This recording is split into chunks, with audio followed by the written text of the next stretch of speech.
పాత అప్పులు తీర్చడానికి కొత్త అప్పులు చేయాల్సి వస్తుందని ఆర్థిక మంత్రి పయ్యావుల కేశవ్ బడ్జెట్ ప్రసంగంలో పేర్కొన్నారు.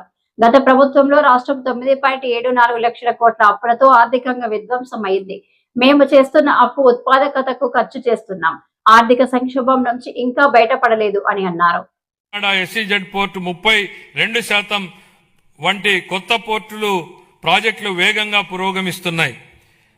1523 కోట్లతో ఫేజ్ 1 మత్స్యకార హార్బర్ల ఆధునీకరణ పనులు ముగింపు దశలో ఉన్నాయి.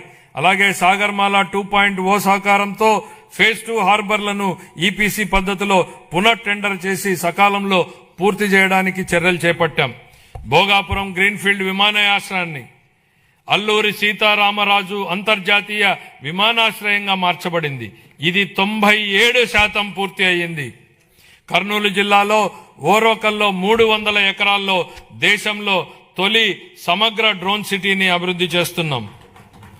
రతన్ టాటా ఇన్నోవేషన్ హబ్ ను రాష్ట్ర ప్రధాన నవకల్పనల వేదిక స్థాపించబడింది. అమరావతి క్వాంటమ్ వ్యాలీ మరియు క్వాంటమ్ కంప్యూటింగ్ సెంటర్ స్థాపన ద్వారా ఆంధ్రప్రదేశ్ డీప్ టెక్ రంగంలో అగ్రగామిగా నిలుస్తోంది. 1990లో ఐటీ విప్లవం ద్వారా లాభపడిన తరానికి పోలికగా నేటి యువత రేపటి సాంకేతిక విప్లవాల ద్వారా లాభపడనున్నారు. 36 పైగా శాఖలు, 139 డేటాబేస్ల సమగ్ర సమన్వయంతో ఏపీ స్టేట్ డేటా లేక్ ద్వారా డేటా ఆధారిత పరిపాలనను బలోపేతం చేశాం. మనమిత్ర వాట్సాప్ సేవలను 150 నుండి 900కు పైగా పెంచి పౌరులకు వేగవంతమైన సేవలు అందిస్తున్నాం. దీని ద్వారా పౌరుల ప్రభుత్వ కార్యకలాపాలు భౌతిక సందర్శన గణనీయంగా తగ్గడమే కాకుండా నిర్ధారించిన సమయంలో పౌర సేవలను పొందగలుగుతున్నాం.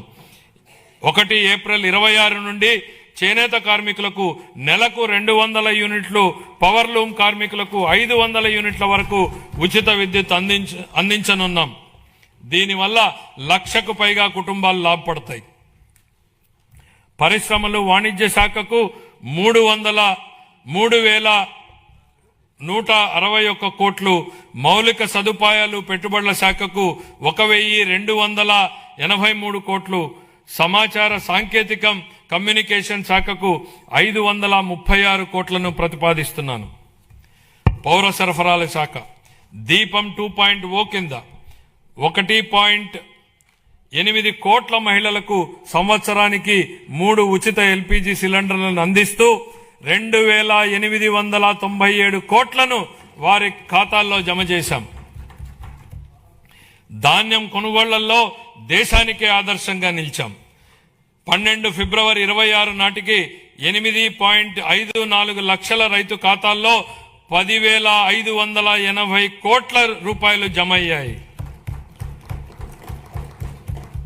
ఒకే రోజులో అంటే 24 గంటల్లోనే రికార్డు స్థాయిలో 99,740 కోట్ల నగదు వారి ఖాతాల్లోకి జమ చేయడం జరిగింది. అందులో 55% మొత్తాన్ని 8 గంటల్లో చెల్లించడం మా వేగం పారదర్శానికి నిదర్శనం. 26-27 ఆర్థిక సంవత్సరానికి పౌర సరఫరాల శాఖకు 3,821 కోట్ల రూపాయలను కేటాయింపును ప్రతిపాదిస్తున్నాను. సామాజిక సంక్షేమం, గిరిజన, బీసీ, మైనారిటీల సంక్షేమం. అభివృద్ధి అంటే కేవలం భవనాలు కాదు, గౌరవప్రదమైన జీవనమే అసలైన అభివృద్ధి. గౌరవ ముఖ్యమంత్రి గారి హృదయానికి అత్యంత సన్నిహితమైన అంశం సంక్షేమం. సంక్షేమం అనేది కేవలం దాతృత్వం కాదని, అది సమానత్వం, గౌరవం మరియు సామాజిక న్యాయం పట్ల ప్రభుత్వానికి ఉన్న అంకిత భావం అని ఆయన బలంగా నమ్ముతారు. సంక్షేమ కార్యక్రమాలను స్వర్ణాంధ్ర 2047 లక్ష్యాలతో అనుసంధానిస్తూ విద్య, ఆదాయ భద్రత మరియు ఆత్మగౌరవమే కేంద్ర బిందువుగా ఆయన పాలన సాగిస్తున్నారు. ఎన్టీఆర్ భరోసా పెన్షన్ల పంపిణీ. రాష్ట్ర సంక్షేమ చరిత్రలో ఎన్టీఆర్ భరోసా పెన్షన్లు ఒక మైలురాయి. లక్షలాది కుటుంబాలకు పెద్ద కొడుకులా గౌరవ ముఖ్యమంత్రి గారు స్వయంగా లబ్ధిదారుల ఇళ్లకు వెళ్లి పెన్షన్లను అందజేస్తూ వారికి భరోసాను కల్పిస్తున్నారు.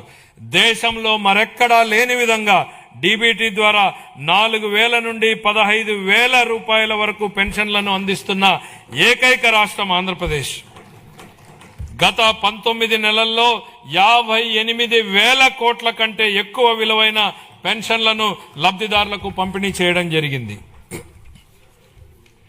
ఆర్థిక ఒత్తిడి ఉన్నప్పటికీ సూపర్ 6 ను విజయవంతంగా అమలు చేశాం. ఎస్సీ, ఎస్టీ, బీసీ, ఈడబ్ల్యూఎస్ మైనారిటీలకు fee reimbursement, post matric scholarship, auto డ్రైవర్ల సేవలో, మత్స్యకారుల సేవలో ఉచిత విద్యుత్ వంటి పథకాలను అమలు చేస్తున్నాం. జూన్ 24 నుండి ఇప్పటి వరకు చేపట్టిన 743 సంక్షేమ హాస్టళ్ల మరమ్మతులు మరియు రెసిడెన్షియల్ పాఠశాలల పునరుద్ధరణలో పిల్లల పట్ల మా ప్రభుత్వం చూపే శ్రద్ధ స్పష్టంగా కనపడుతుంది. పిల్లలు చదువుకోవడానికి స్వచ్ఛమైన తాగునీరు, టీవీ, రియల్ టైం పర్యవేక్షణలు కల్పించి వారి ఆరోగ్యం మరియు భద్రతా వ్యవస్థలను మెరుగుపరుస్తున్నాము. వీరికి మరింత సౌకర్యాల కల్పన కోసం హాస్టళ్లు మరియు రెసిడెన్స్ పాఠశాలల కోసం నేను 300 కోట్లు కేటాయించాలని ప్రతిపాదిస్తున్నాను. 25-26 మధ్యకాలంలో వివిధ పథకాల ద్వారా మైనారిటీ సంక్షేమం కోసం మేము 3,766 కోట్ల రూపాయలను ఖర్చు చేశాం. చాలా కాలం క్రితం మూలన పడిన ప్రధానమంత్రి జన్ వికాస్ కార్యక్రమంను పునరుద్ధరించాం. 3 సంవత్సరాలుగా నిద్రాణంగా ఉన్న రాష్ట్ర వక్ఫ్ బోర్డును పునరుద్ధరించాం. మైనారిటీలకు ఆర్థిక సహాయంలో భాగంగా ఇమాంలకు గౌరవ వేతనం 10,000, మౌజన్లకి 5,000, పాస్టర్లకి 5,000 మరియు చదువులో వెనుకబడిన విద్యార్థులకు ఎంట్రన్స్ కోచింగ్ వంటి కార్యక్రమాల ద్వారా మా ప్రభుత్వం రాష్ట్ర వ్యాప్తంగా మైనారిటీ వర్గాల విద్యా పురోగతి, ఆర్థిక సాధికారత మరియు సామూహిక అంశాలపై దృష్టి సారించింది. ఉన్నత విద్య మరియు వృత్తి విద్యను అభ్యసించే బీసీ విద్యార్థులకు పూర్తి ట్యూషన్ ఫీజు రీయింబర్స్మెంట్, అలాగే పోస్ట్ మెట్రిక్ విద్యార్థులకు నిర్వహణ భత్యం ఇవ్వబడుతుంది. కల్లుగీతు కార్మికులకు మద్యం దుకాణాలలో 10% రిజర్వేషన్లు కల్పించాం. నాయి బ్రాహ్మణుల సెలూన్లకు ఉచిత విద్యుత్తును నెలకు 200 యూనిట్లకు పెంచాం. వడ్డెర కులస్తులకు మైనింగ్ లీజులో 15% రిజర్వేషన్లు